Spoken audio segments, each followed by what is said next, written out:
Fala galera, beleza? Tranquilidade com vocês? Então, na nossa aula de hoje a gente vai dar continuidade, né, aos estudos aí sobre a geografia dos Estados Unidos, né, como que esse país com grande extensão territorial, com características tão favoráveis, chegou à posição de maior potência econômica do planeta, tranquilo? Vamos só dar uma recapitulada do que a gente viu na última aula, vamos lá? Então, pessoal, na última aula a gente viu, né, que o território dos Estados Unidos tem uma diversidade bem grande e isso influenciou também no processo de formação. A gente observou que o norte e nordeste dos Estados Unidos teve um tipo de colonização bem diferenciado do sul, né? No norte tivemos colônias de povoamento e no sul as colônias de exploração. Vimos também que isso influenciou, de certa forma, o processo de início dessa industrialização mais concentrado na região nordeste. O sul ainda era muito atrasado, né, com uma cultura mais escravocrata, baseado naquelas plantations, principalmente do algodão, visando aí a exportação para a metrópole europeia, que no caso era o Reino Unido. Vimos também a diversidade física que existe no território dos Estados Unidos e como que isso influenciou nesse processo de colonização. Em regiões de climas mais frios prevaleceram as colônias de povoamento e no sul, mais próximo de um clima tropical, as colônias de exploração. Tranquilo? E a gente viu que esses modelos diferentes, né, esses modelos socioeconômicos diferentes instalados aí nos séculos passados, influenciaram também no grau de industrialização e diversidade de atividades econômicas. E hoje a gente vai falar um pouquinho como que a imigração lá no século XIX, né, nos anos 1800, influenciou na sociedade americana atual e, de certa forma, influenciou também nesse processo de industrialização. Tranquilo? Então, assim, como a gente já viu na última aula, né, existiam muitas diferenças entre o norte e o sul dos Estados Unidos. E isso ficou mais claro após a independência, né? As elites do sul tinham a ideia, né, de manter o processo de escravidão, tranquilo? E aí eles declararam uma separação com o seguinte termo, secessão, em relação ao restante dos Estados Unidos. E essa atitude gerou o quê? Gerou um conflito bélico, uma guerra de fato, foi conhecida como a Guerra da Secessão ou Guerra Civil Americana, entre os anos de 1861 e 1865. O norte, galera, o norte burguês, né, mais industrial, venceu essa guerra e garantiu aí a unidade territorial dos Estados Unidos, tranquilo? E interessada em ocupar esses territórios tomados aí pelos povos nativos e aumentar o mercado consumidor, né, em função aí dos bens produzidos nas indústrias, a elite nortista ela estimulou o quê? O processo de imigração, ou seja, a vinda de estrangeiros, principalmente europeus, para os Estados Unidos. Tranquilo? Em 1862 foi elaborada a Lei Lincoln, ou Homestead Act. Segundo essa lei, as famílias que migrassem para o oeste dos Estados Unidos receberiam 65 hectares para se fixar na terra. Então existia uma vantagem muito grande para esses migrantes. 65 hectares, só para a gente ter uma noção, equivale a 65 campos de futebol. Tranquilo? Então foi uma forma aí que os Estados Unidos criaram para o estímulo desses imigrantes para o território. Beleza? Mas apesar de ter esses incentivos aí ligados à terra, né, esse ganho de terras em relação aos imigrantes, né, os imigrantes ganhavam esses 65 hectares, o que estimulou de fato a ocupação dos Estados Unidos foi o processo acelerado aí de industrialização. Só para vocês terem uma ideia, entre os anos de 1890 e 1929, já no século XX, mais de 22 milhões de imigrantes, predominantemente vindos da Europa, europeus, se fixaram nos Estados Unidos. Essa imagem é bem representativa, né? Olha, um barco extremamente lotado aí de imigrantes chegando em algum porto lá dos Estados Unidos. Essa imagem aí é lá do final do século XIX ou do início do século XX. Pessoal, mais ou menos nos anos 1929, né, para a década de 30, os Estados Unidos passou por uma grave crise econômica. E essa crise, galera, foi sentida no mundo inteiro. Inclusive o Brasil, que era ainda é, né, um grande exportador de café, teve a sua produção comprometida em função dessa crise que afetou os Estados Unidos, afetou a Europa, muitos Estados Unidos e Europa, tá? A famosa crise de 1929. Tranquilo? E com esse processo aí de crise econômica, essa entrada de imigrantes nos Estados Unidos acabou tendo uma forte diminuição. E aí, na sequência, a gente teve a Segunda Guerra Mundial, que reduziu ainda mais a entrada de pessoas lá nos Estados Unidos. Só que, após a Segunda Guerra Mundial, a gente tem uma reascensão desse fluxo migratório. Tranquilo? E esse fluxo migratório teve o pico ali nos anos 2000, mais ou menos. Então, assim, entre os anos de 1850 e 2016, os Estados Unidos foram o país que mais receberam imigrantes no mundo inteiro. Tranquilo? Foram cerca de 81 milhões de imigrantes entre esses anos de 1850 e 2016. Outro ponto importante para a gente analisar é que o mercado consumidor interno dos Estados Unidos ele aumentou bastante em função aí da abolição da escravatura no ano de 1863. Então, assim, uma vez que você antes tinha o trabalho escravo e agora você tem um trabalho assalariado, isso de certa forma vai estimular aí o mercado consumidor, que consequentemente vai estimular o processo de industrialização.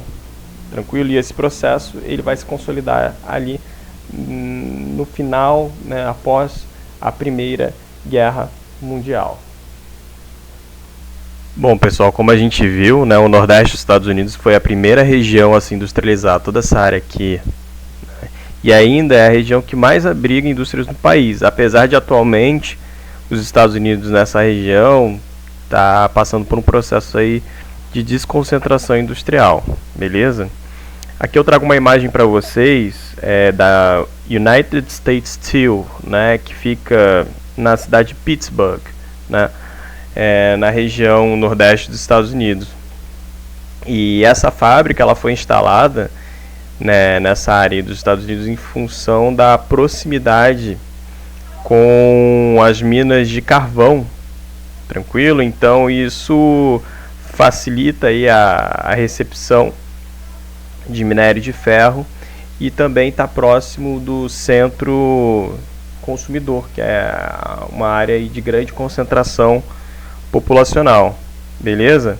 A região de Detroit, aqui próximo dos Grandes Lagos, foi uma região onde teve uma concentração muito forte aí da indústria automobilística, beleza? Então essa localização muito privilegiada facilita a recepção de matérias-primas e também a distribuição dos produtos acabados, beleza? Por outro lado, galera, essas montadoras, né, principalmente automobilísticas, elas acabaram perdendo competitividade para as potências que surgiram do outro lado do Pacífico, né, que foram os países asiáticos aí.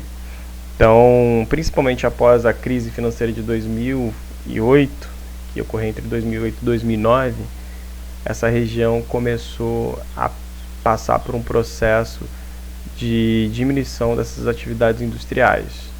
Lembrando que no mundo globalizado a gente tem a possibilidade aí das fábricas serem instaladas em regiões mais atrativas, em função de mão de obra mais barata, de isenção de impostos, e obviamente que nos Estados Unidos a mão de obra é mais cara do que, por exemplo, em países do Sudeste Asiático.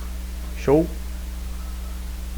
Detroit, por exemplo, pessoal, não é mais a capital do automóvel, porque muitas das suas antigas fábricas de carro e autopeça faliram ou se mudaram para outros países.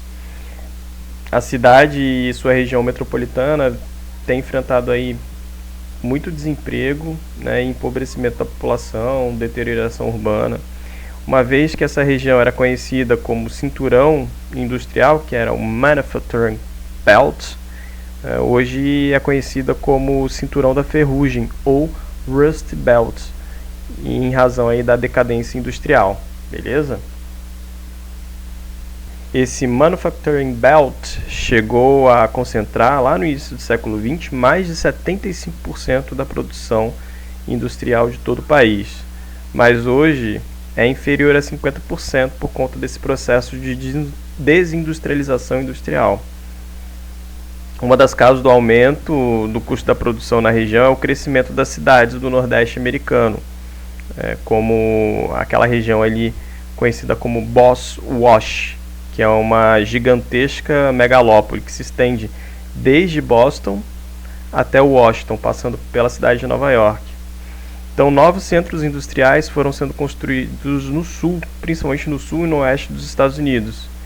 E esses centros mais antigos começaram a se expandir, acarretando aí numa dispersão industrial. Agora, pessoal, vamos falar um pouquinho sobre a industrialização do sul e do oeste dos Estados Unidos, beleza? Pessoal, a industrialização do sul ganhou impulso principalmente lá no final do século XX, tá? Final do século XX não, no início do século XX, estou me corrigindo, final do século XX é 1990. Lá no início do século XX, após a descoberta principalmente de petróleo, tá, na região ali do Texas, tranquilo? E durante a Guerra Fria também teve um desenvolvimento muito forte aí do programa espacial e de defesa. Aí nessa região também teve uma expansão industrial. Na cidade de Huntsville, lá no Alabama, foi construído um dos principais centros da NASA, tá? Que é a Agência Espacial aí dos Estados Unidos, e uma fábrica de aviões militares e mísseis da Boeing. Tranquilo? E essa é a maior indústria aeronáutica do mundo, beleza? Então aqui a gente tem uma imagem desse centro de pesquisas espaciais que é a NASA, lá em Houston, tá?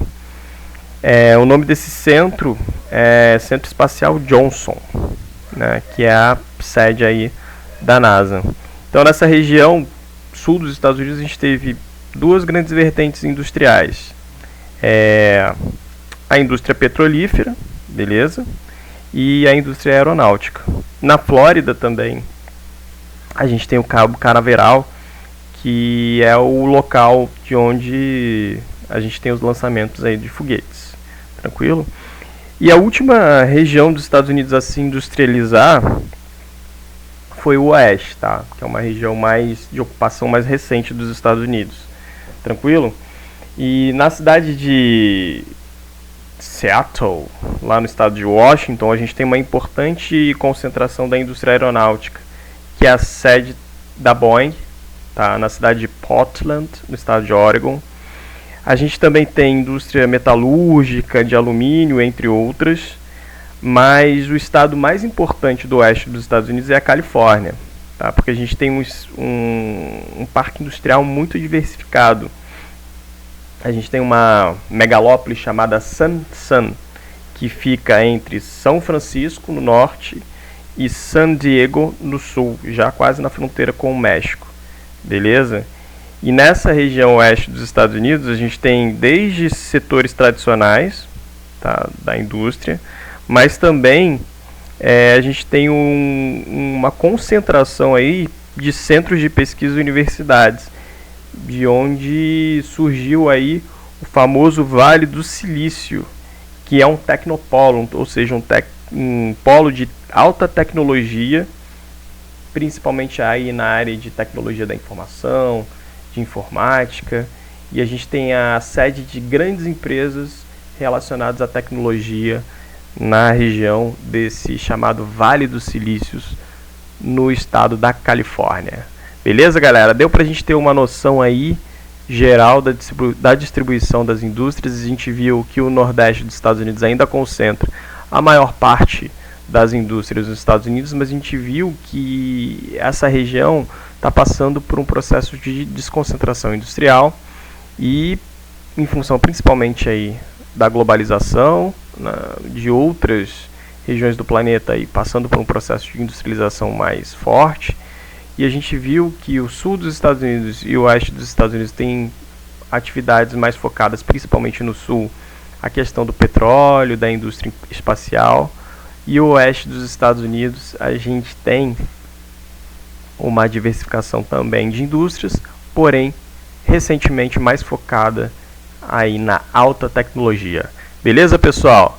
Essa foi a nossa aula de hoje, fechando a questão da industrialização dos Estados Unidos da América. Valeu? Forte abraço para vocês e até a próxima aula. Tchau!